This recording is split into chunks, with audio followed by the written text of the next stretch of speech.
uma igreja no interior de São Paulo e aquela igreja tinha um grupo bom de jovens e também como grupo de jovens tinha seus problemitas, não? Enamoramentos equivocados, uma coisa aqui, outra coisa allá. E era uma igreja onde eu tinha toda a autonomia para decidir, para implantar qualquer coisa que eu quisera. E quando eu via os jovens um pouco debilitados, eu fazia algumas coisas. Por exemplo, cambiava a diretoria, cambiava o liderazgo de los jovens, los enviava para retiros, tempos de oração.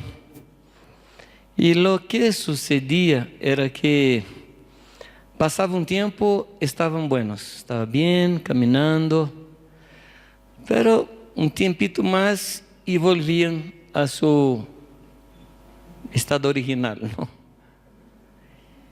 E eu havia tentado muitas coisas. Havia tentado, como lhes falei, cambiar o liderazgo, campanhas de oração, retiros, encontros. Chegou a um ponto que eu estava muito desanimado, porque não sabia mais o que devia ser. Não sabia mais.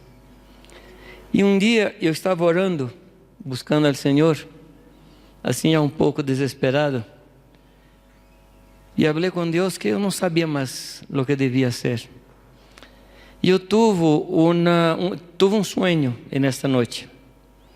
E neste sonho eu estava em um grande naranjal, se diz? Naranjal, onde há naranjos. E todos os árvores carregados de naranjas.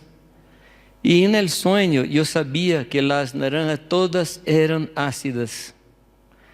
Então eu me vi no sonho com uma jeringa de açúcar, injetando em cada naranja.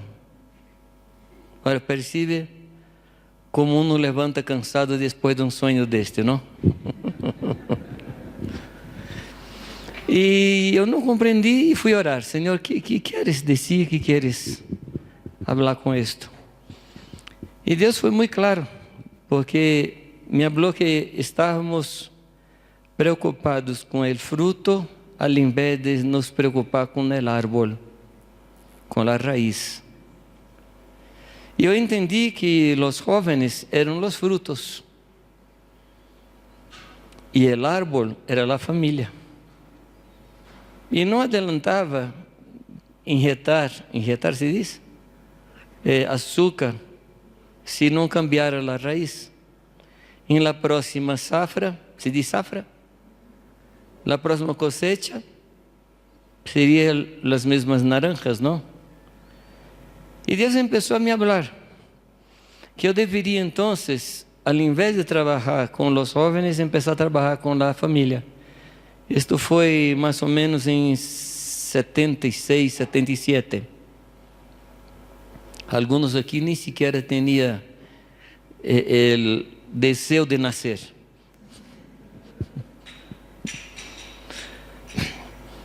E a primeira coisa que hicimos foi chamar a igreja para a oração por las famílias.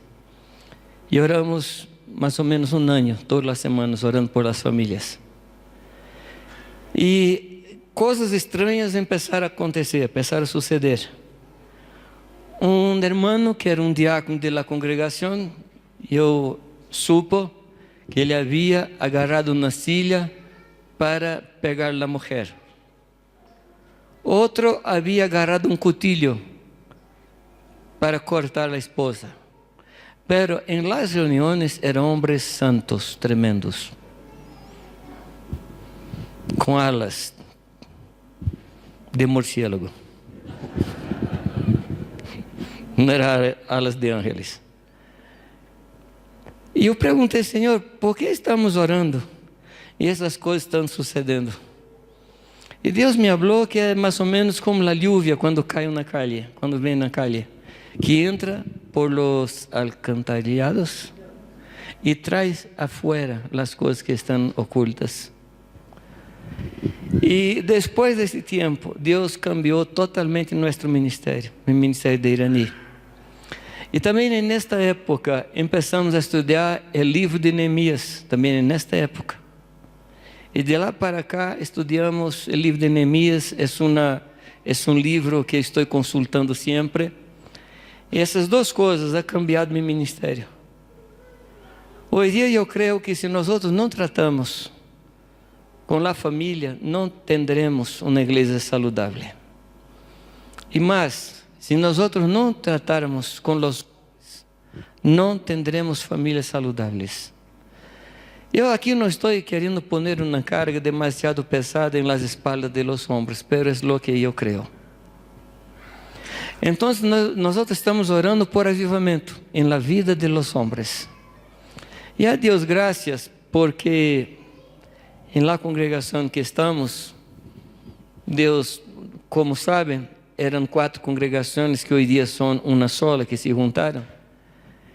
Hace más o menos 5 o 6 años que estamos orando por las familias y empezamos a orar un día, separamos todo el día para orar por todas las familias de la iglesia, todas.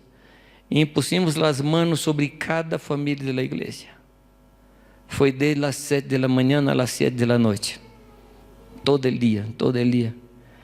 Y a partir de allí percebemos grandes cambios en la vida de la iglesia.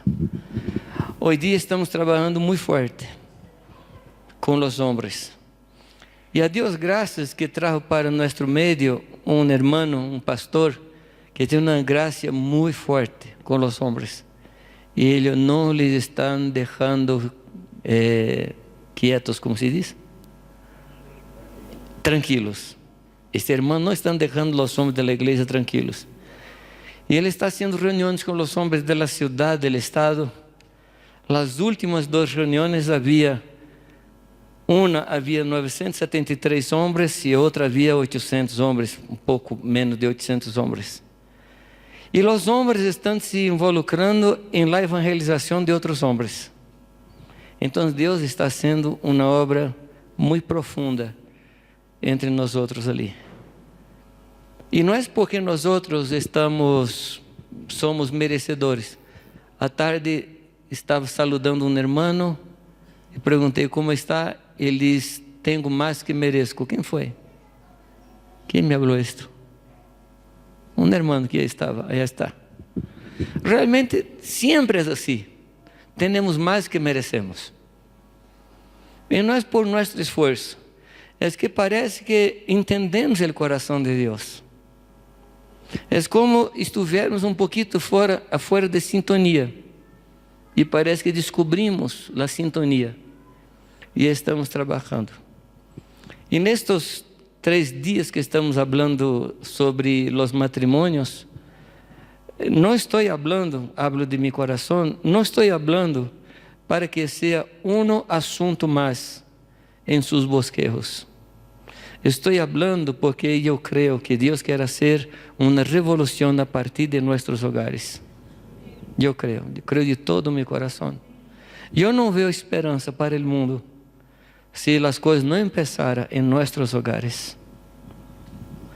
Então estamos falando não assim como um assunto mais.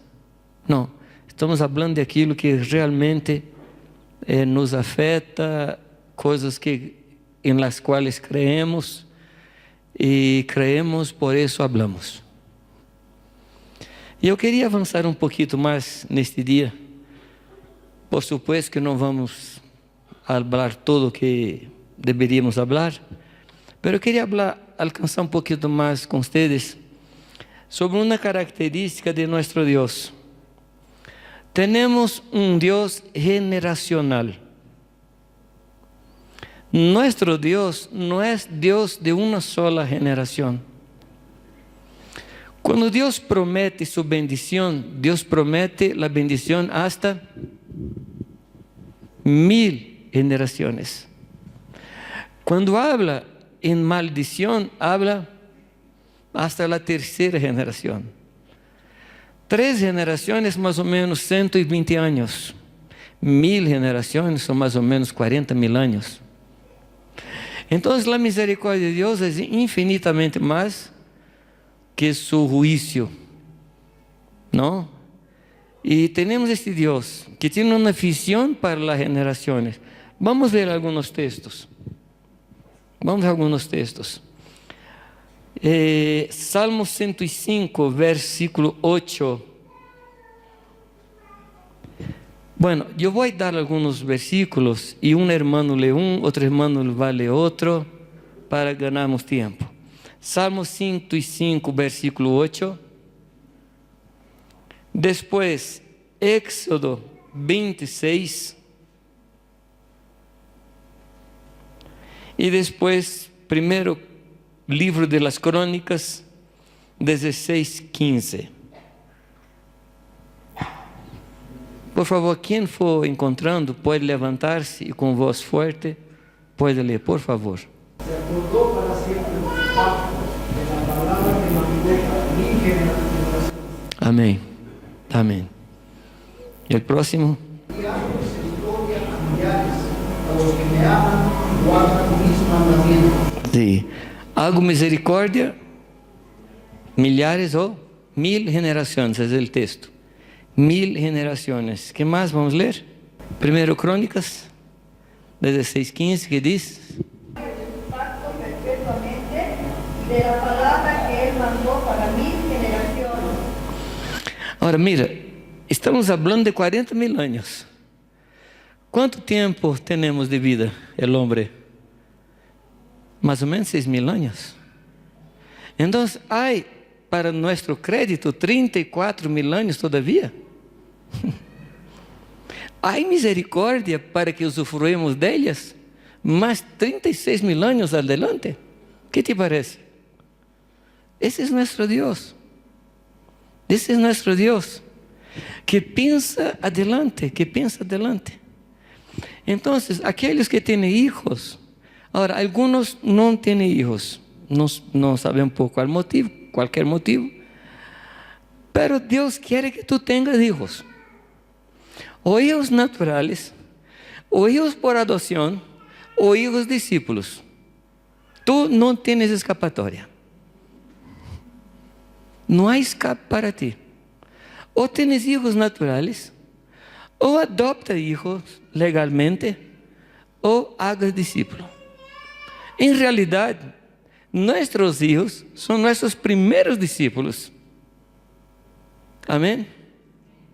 Y los hijos naturales deben ser adoptados. Porque hay padres que no adoptan sus hijos. Engendran, pero no adoptan. Eu llamo de hijos de avestruz. ¿Avestruz se dice? El avestruz pone el huevo y sale. Hay personas así, que tienen el hijo, pero no les adopta.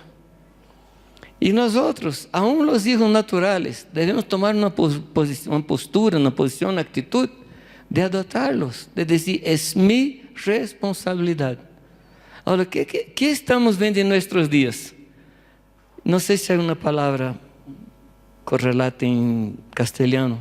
Estamos teniendo el problema de la tercerización. Tercerización. ¿Qué significa? Pasar la responsabilidad para el otro. O entregamos la responsabilidad para la escuela, o entregamos para la iglesia. Pero esto no funciona. La responsabilidad de la educación de mi hijo es mía, no es de otro. La escuela puede me apoyar en alguna área, la iglesia me apoya en otra área, pero es solamente apoyo, porque soy yo que recibí de Dios el encargo de alistar, de preparar a mis hijos. Amén. Bueno, entonces es necesario que nosotros adoptemos totalmente nuestros hijos. Y si no tienes hijos naturales, si Dios guiar a ti, adopte. Si no es una cuestión de adoptar legalmente, evangelice y tenga hijos espirituales. Amén. Porque Dios, a Él no le gusta la esterilidad. Amén. A Dios no le gusta la esterilidad. Quando falamos de ser discípulos, algumas vezes escuto irmãos falar assim, pero não é ministério. Queridos, a ser discípulo não é ministério. A ser discípulo é mandamento. A ser discípulo é mais ou menos como respirar. Devemos ser discípulos porque é parte de nossa vida, estamos aqui para isso. E a ser discípulo começa com a adoção. Quando eu vejo uma pessoa como hijo, eu lhe cuido, eu lhe ensino, eu lhe mostro o caminho. Estão comigo todavia? Podemos seguir? A bendição de Deus sobre Abraão foi para gerações.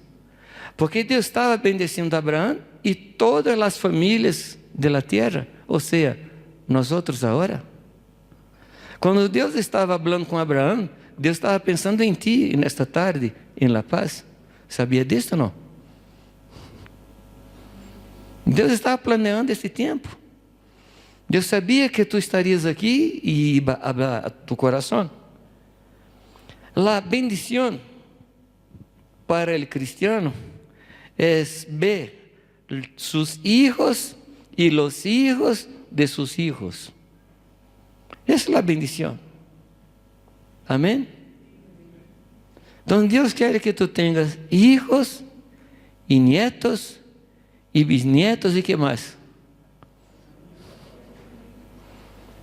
Estamos em nossa casa esses dias e há uma pareja ali em Jundiaí que está com nós desde sua adolescência. Eles seguimos, los casamos e são como hijos muito legados. E uma das hijas que nasceu com harto trabalho, estava enferma e Deus hizo um milagro.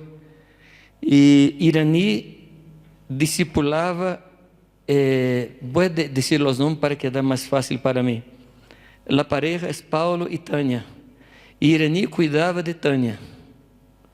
Tânia acompanhou o nascimento os primeiros anos de nossa primeira hija. Então, Tânia se cambiou em discipuladora de nossa hija, Cintique. E Cintique se cambiou em discipuladora de la hija de Tânia. Compreende a coisa assim? Um dos dias mais lindos de minha vida foi ver 4 gerações na piscina para o bautismo. Das coisas mais lindas. E esta niña chegou em la casa o mês passado, se ha casado alguns anos, não me acordo quanto tempo. E eu liguei para ela porque me considera seu abuelo, e sou seu abuelo, não lhe adotado como minha nieta.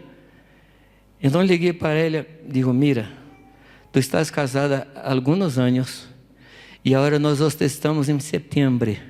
Mira, tu tienes hasta setembro del año que viene para darme um bisnieto. Hace qualquer coisa, pero dá-me um bisnieto. Sabe que naqueles dias se embaraçou? Palavra de abuelo. Palavra de abuelo. Se há alguém que necessita, vamos orar e Deus vai fazer. Não? Deus hace isto. E Deus tem esta bendição para nós outros, para nossos filhos, nossos nietos, nossos bisnietos. Um dia eu estava aqui em La Paz, em Evaristo Valle, se acorda ou não? El siglo passado. E um muchacho vino para mim, alto, com barba. Eu não o conhecia e nunca mais lhe vi. E me abraçou e me perguntou, tu eres meu abuelo, não? Digo, como? Se tu eres meu abuelo. Tu não eres padre de Piccolo? Eu sou hijo de Piccolo. Tu eres meu abuelo. É a bendição de Deus. Nossa comunhão de pastores, já temos pastores de 3 gerações. Ordenamos a los pastores, ordenamos sus hijos, agora estamos ordenando a los nietos. Deus assim trabalha, queridos. É a vontade de Deus que não trabalhemos para nossa geração solamente, pero que trabalhemos para as próximas gerações. O Atmani, não sei quantos conhecem o Atmani, ele disse uma coisa muito interessante, que não é suficiente ensinar, pero devemos ensinar a ensinar. Porque há pessoas que aprendem com nós, pero não sabem passar o que han aprendido. Quando Pablo escreve a Timoteo, ele diz: lo que has oído de mi parte, através de homens, ensina a homens idôneos para que eles ensinem a outros. Quantas gerações? 3. Pablo, Timoteo, homens idôneos e outros. 4 ou 5. Porque Pablo diz: lo que oíste através de outros. Então pode ser que Pablo esteja falando de 5 gerações. Jesucristo em Juan 17, ele diz: não ruego solamente por eles, pero ruego por aqueles que han de escuchar a palavra através de eles. Aqui temos 3 gerações. Então, quando preparamos nossos filhos, devemos prepará-los para as próximas gerações. Algumas vezes, eu agarrava minhas filhas em alguma situação de falta de disciplina, qualquer coisa. Me assentava com elas e perguntava: se fuera tu hijo, que harias tu? Que harias tu? Ou seja, com essa pergunta, eu las estou preparando para ser madre e padre. Claro que algumas vezes eles davam uma sentença muito leviana e eu necessitava reformar a sentença, não? E eu quero que pensemos nisso, irmãos. Não podemos pensar solamente neste momento que estamos vivendo. Nossas atitudes agora vão influenciar as próximas gerações. E Deus é um Deus generacional. La Páscoa, Éxodo 12, por favor, lê esse texto comigo. Éxodo 12, 14. E depois vamos ler Salmo 78, 3 e 4. Éxodo 12, 14. Que diz o texto? Este día os será en memoria y lo celebraréis como fiesta solemne para Jehová durante vuestras celebraréis. Ou seja, a Páscoa foi instituída para ser celebrada em las generações. Essa é a cabeça de Deus, um Deus generacional. E depois, Salmo 78, 3, diz que lo que oímos e aprendemos, não lo encobriremos de las venideiras gerações, pero cantaremos ou contaremos para elas las alabanzas del Senhor, lo que nos hizo a nosotros e a nuestros padres. Amém, queridos? ¿Percibe el trabajo que tenemos? Ese es nuestro trabajo. Cuando tenemos hijos, no podemos pensar solamente en ellos. Quando temos discípulos, não podemos pensar somente naqueles discípulos. Devemos apontar para mais allá, para mais allá. Um dado interessante é que os grandes avivamentos da igreja se perderam em la terceira geração. A maior parte dos grandes avivamentos, porque a terceira geração não foi preparada para passar a llama, passar o fogo de Deus. Então, Deus quer que nós nos preocupemos. E mais que nos preocupemos, nos ocupemos com as próximas gerações. Não solamente de hijos naturais, mas também com os discípulos. Amém? A ser discípulo não é preparar as pessoas para ir para os cielos. A ser discípulos é preparar as pessoas para ser discípulos. A ser discípulo é preparar pessoas para que preparem a outras, que preparem a outras, que preparem a outras, até o último da terra. Só estamos excusados de trabalhar quando chegamos em la última pessoa da terra.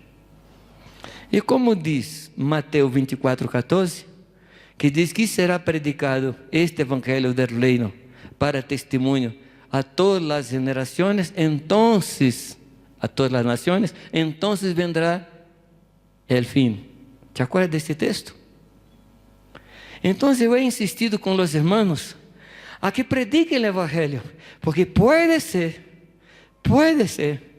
que encontremos a alguien y cuando predicamos para esta persona, ela va a ser la última persona que necesitaba oír el Evangelio y Jesucristo viene. ¿Qué te parece? Puede ser que tú seas la persona escogida para predicar para la última persona. Puede ser. Yo voy a animar a los hermanos a predicar el Evangelio en todos los lugares donde esté. Pero no es solamente predicar para que la persona sea salva. Es predicar para que la persona trabaje en el Evangelio. Amén. Porque tenemos una comprensión de que fuimos salvos para ir para los cielos. No, querido. Estás enganado. Tú fuiste salvo para trabajar para el Señor. Porque si no fueras salvo, tú no podrías hablar de salvación. Por eso Dios no nos ha llevado, nos ha dejado aquí. Porque hay trabajo a ser realizado. Amén. ¿Puedes decir amén? ¿No? Bueno, quiero mostrarles algunas personas que tuvieron problemas con sus generaciones. ¿Ya oíste hablar de Elí? ¿Quién fue Elí? Un sacerdote. ¿Y cuál es la descripción que la Escritura hace de Elí y de su tiempo? ¿Quién se acuerda? Sí, antes dice que él era gordo, ciego, no tenía más visión y no disciplinaba a sus hijos.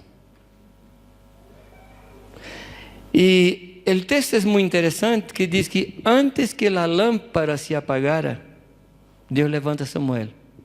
¿De qué lámpara Dios está hablando? El Espíritu Santo, el testimonio del Señor. Elí debería ser el hombre que tenía la lámpara de Dios, el testimonio del Señor, pero él ya no tenía. Pero antes que la lámpara se apagara, Dios levantó a Samuel. Ahora, ¿cuál era el problema de Elí? No disciplinaba a los hijos. No sé si tú estás te acordando de la historia. Elí llegaba para sus hijos que se prostituían en el culto. Llegaba para los hijos y le preguntaba: ¿no les parece que no está correcto hacer esto?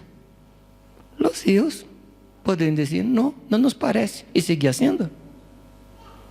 Él no corregía, él no disciplinaba. Ahora pregunto a ustedes, ¿cuál fue la palabra que Samuel escuchó y que provocó, se dice? Que provocó, ¿está correcto o no? La ordenación de Saúl al reinado. Está parecendo um quiz evangélico aqui hoje em dia, não? Tanta pergunta. As pessoas chegaram para Samuel e falaram duas palavras terríveis. A primeira palavra foi: tu estás viejo. Que palavra terrível, não? Alguém chegar para ti e dizer: tu estás viejo, não? Pero a próxima palavra foi pior que esta: tus hijos no andan en tu camino. Esta palabra es difícil. Danos un rey. Yo creo que Dios tenía un rey, pero este rey estaba en proceso de maturación, que era David. ¿Y por qué Samuel no cuidó de sus hijos? Entró Saúl en la historia. Esta es mi comprensión. Tú puedes comprender de otra manera. Pero me parece que aquí hay una coincidencia. Samuel fue criado en la influencia de Elí. ¿Qué te parece? Entonces parece que Elí no enseñó a Samuel a disciplinar a los hijos. ¿Qué les parece? Ahora, ¿quién ordenó a David? Samuel. ¿Cuál fue el problema que David tuvo? Había un hijo de David que se llamaba Adonías. Y dice que David no contrariaba a su hijo. Y sabemos la historia de los hijos de David. Algunos pueden llamar de espíritu familiar. Eu prefiro llamar de falta de ejemplo correcto. De falta de trabajo nesta área. Queridos, o que hacemos vai influenciar as próximas gerações, para bem ou para mal. Lemos ayer, não me acuerdo se lemos hoje dia, é Gênesis 5:3 ou 5:23, que diz que Adão viveu 120 anos e depois disto engendrou hijos segundo sua imagem e sua semelhança, não mais segundo a imagem e semelhança de Deus. Ou seja, os hijos foram criados mirando a este homem. E há uma outra história na Escritura, que é uma história muito marcante, que é a história de Josias. Josias tinha um padre e um abuelo terríveis, Amon e Manassés, homens terríveis. Quando seu padre e seu abuelo morrem, Josias vai para subir no trono. Com quantos anos? 8 anos. Ora, uma pessoa com 8 anos, crescendo em um ambiente de perversão, um ambiente de desobediência, porque Manassés era desobediente ao Senhor, crescendo nesse ambiente, deveria ser uma pessoa que tendría muitos problemas. Pero a los 8 anos, ele vai ao trono, e a los 16 anos, ele promove o mais grande avivamento que o pueblo de Deus experimentou durante toda a sua vida. E agora um detalhe muito importante. Quando Josias morre, a Escritura diz que Josias anduvo en el camino de su padre David. Ou seja, Josias escolheu um parâmetro, um paradigma, um padrão. E dijo: mi padre e mi abuelo não sirve para que eu los imite. E mirou hacia atrás e encontrou bem atrás um homem e lhe vou imitar a este.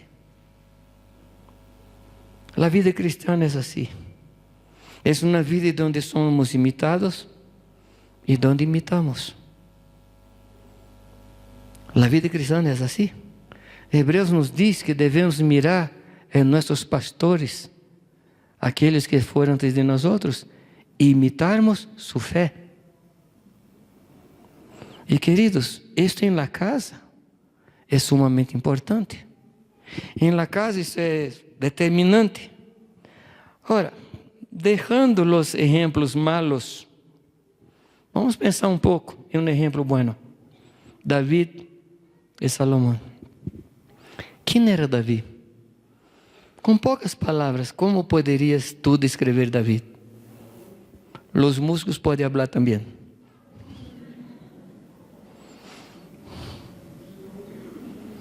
Um homem segundo o coração de Deus.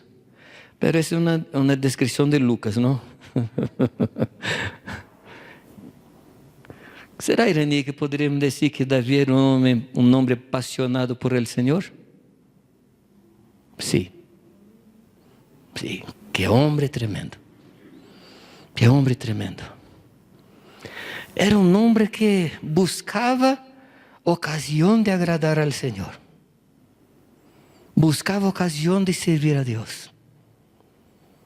Num tempo onde as guerras estavam, como se diz, diminuídas, um dia ele mira para sua casa e diz, e a arca de Deus ele havia traído de Siló, aquela história de passar na casa de Obed-Edom, e agora estava em seu pátio. E estava em uma carpa tão chiquita que as varas se diz, del arca saíam da carpa. E ele estava ali mirando sua casa, linda de madeira, lindíssima, e mira la arca donde estaba. ¿Y qué dice él? ¿Y qué dice David? ¿Qué hace David? Llama al profeta y dice: voy a construir una casa para Dios, y mis ojos no tendrán descanso mientras yo no construya una casa para Dios.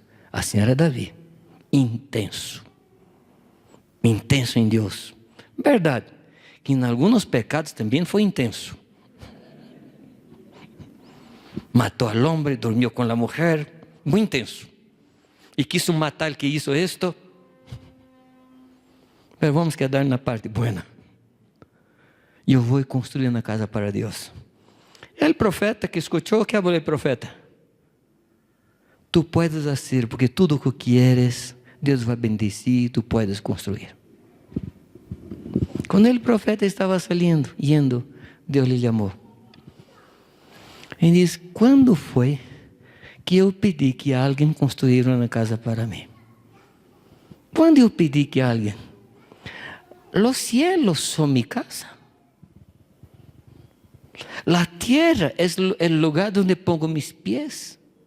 ¿Qué casa alguien podría construir que pudiera me contener?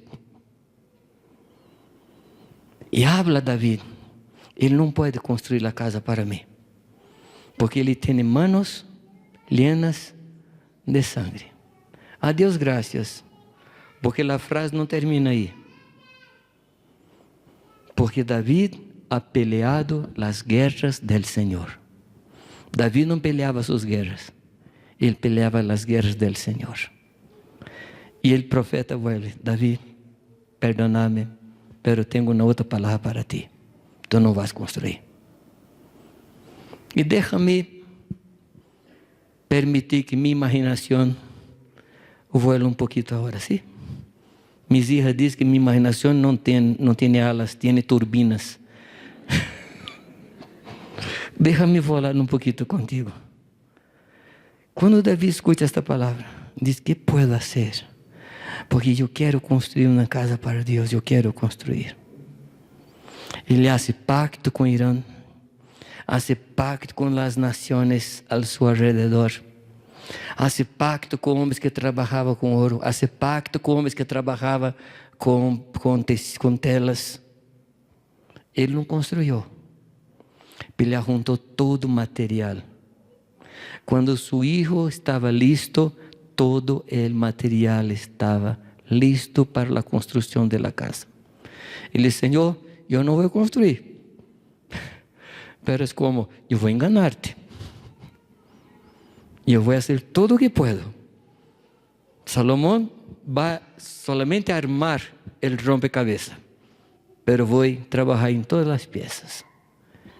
Ahora, en 1 Crónicas 28 y 29 hay la historia, esa historia que estoy le diciendo.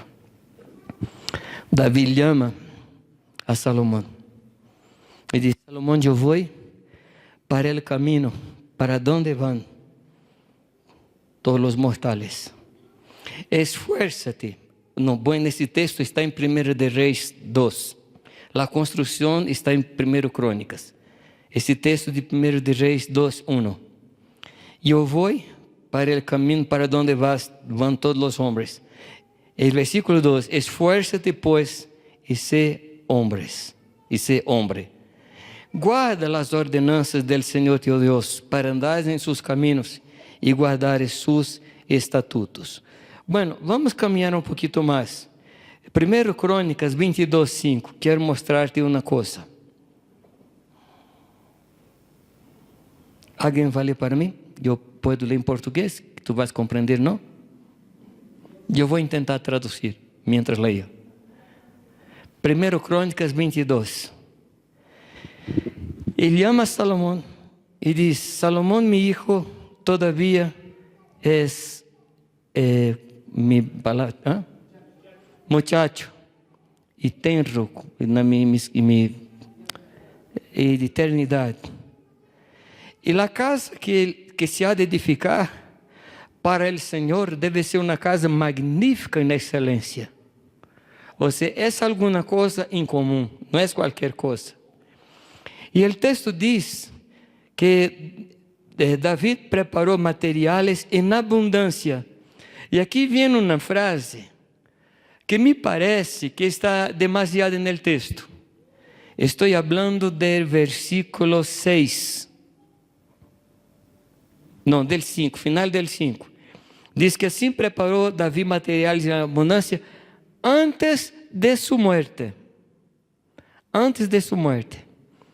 Esta frase, antes de sua morte, para mim, não fazia muito sentido.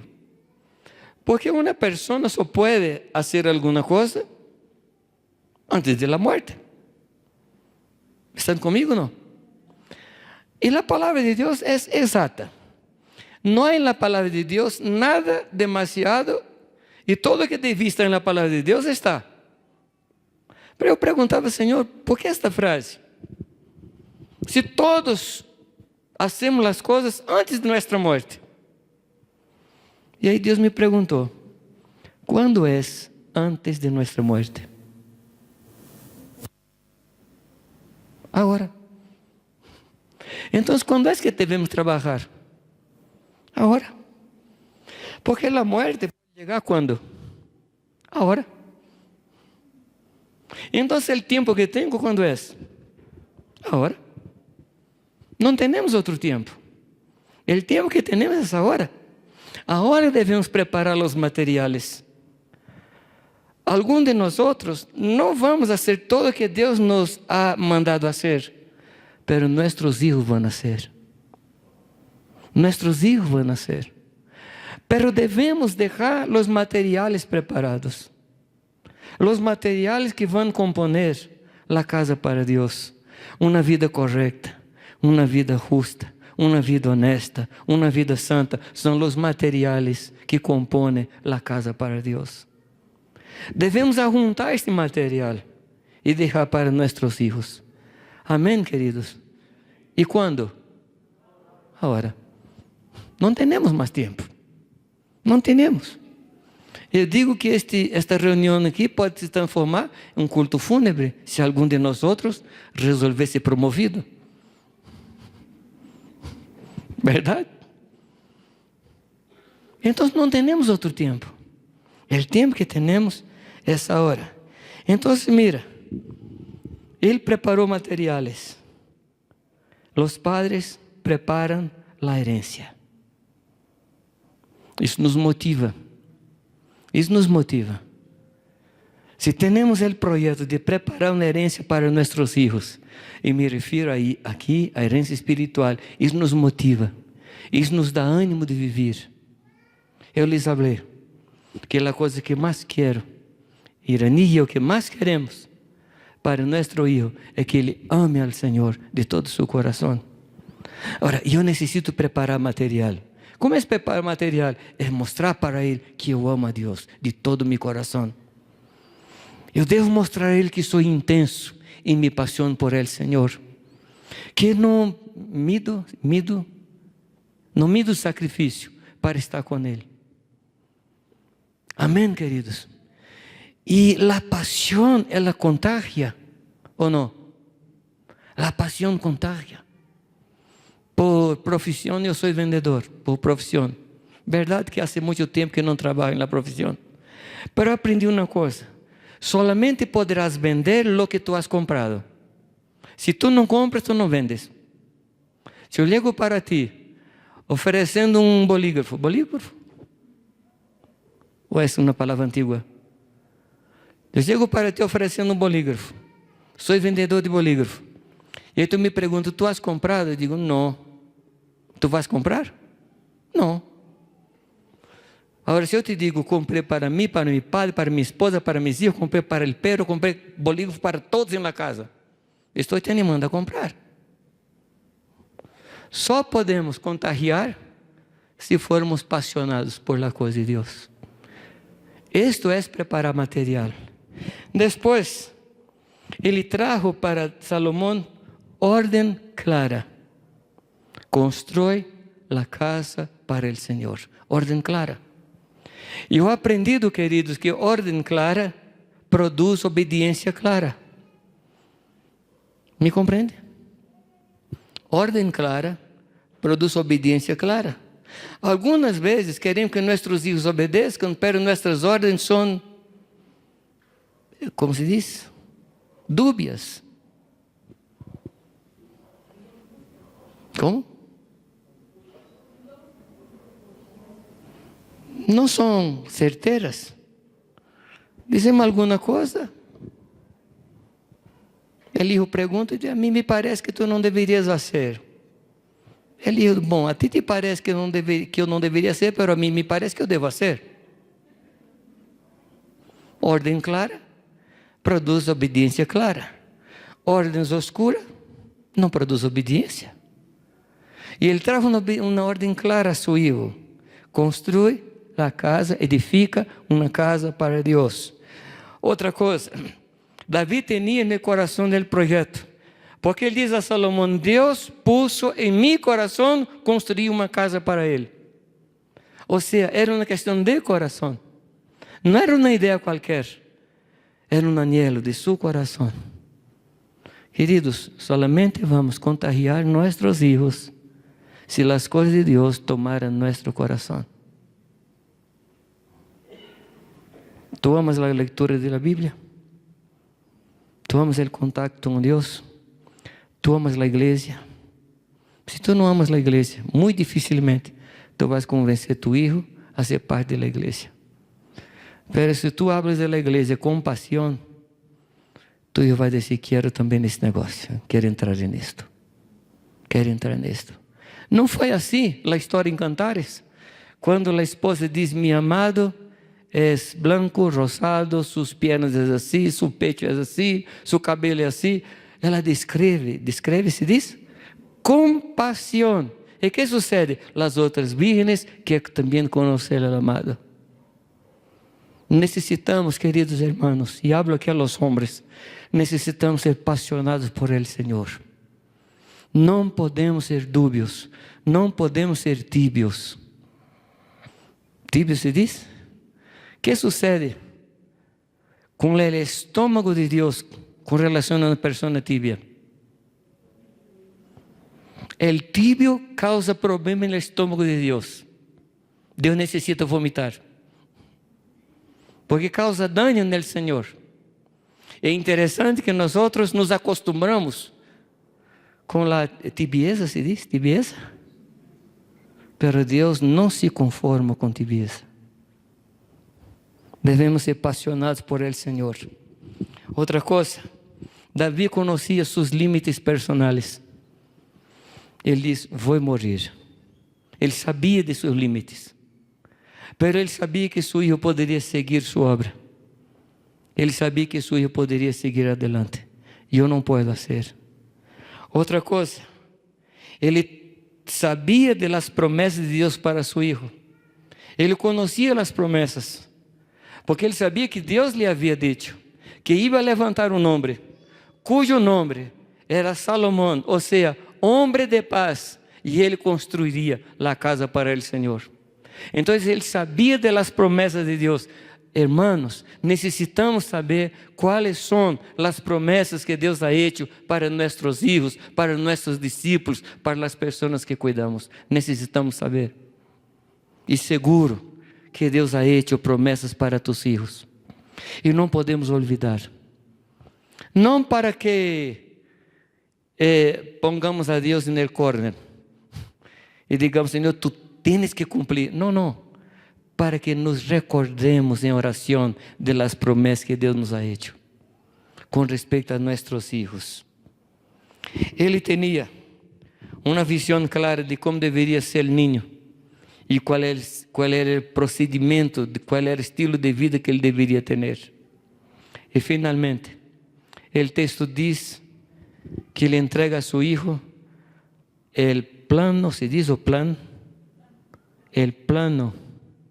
de la casa.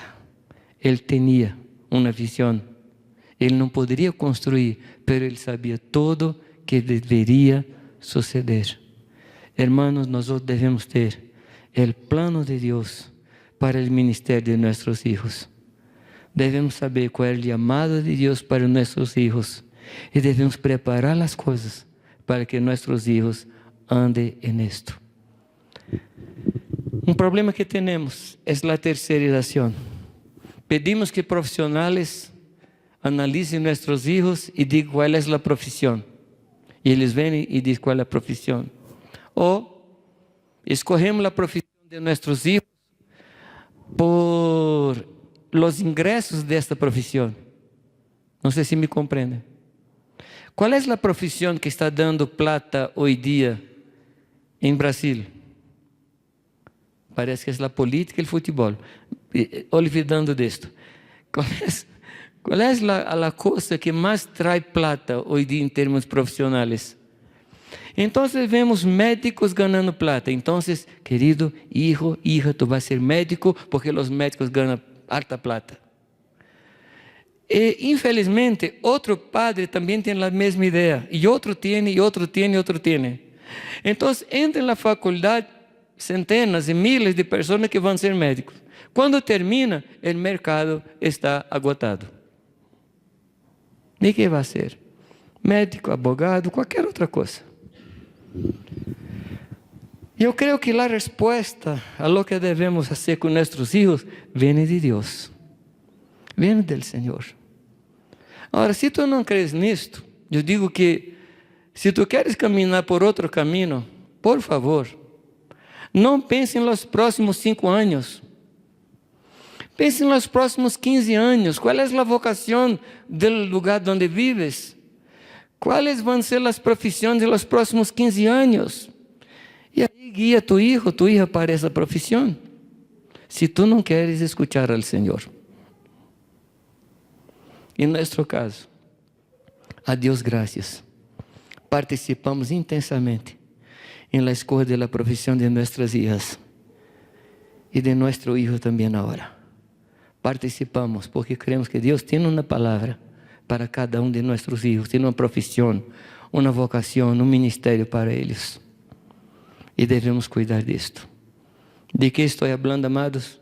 Que debemos ser fieles para preparar las próximas generaciones. Estoy trabajando en el ministerio con un foco. ¿Sabe cómo el albañil está preparando un edificio con varios pisos y deja los hierros, ¿se dice? Hierros, para que otros construyan de allí para adelante. En mi ministerio estoy trabajando para que otros que vienen después de mí no tengan la necesidad de destruir lo que estoy haciendo. Que construyan a partir de lo que estoy dejando. Entonces debo hacer muy bien hecho. Amén. Padres, por favor, trabaje con las generaciones. Mire a las próximas generaciones. No mira aquí cerquita de ti. Alza tus ojos y ve adelante. Busca a Dios para saber cuál es el trabajo de tu casa, la vocación de tu casa, el ministerio de tu casa, el ministerio de tus hijos. ¿Para dónde vas tú en los próximos años? ¿Qué tiene Dios preparado para ti? Amén, queridos. Que Dios nos ayude a escucharle. Amén. Irenice, você queria falar alguma coisa? Tá bem. Amém. Muchas gracias. Muchas gracias por los oídos, por la paciencia.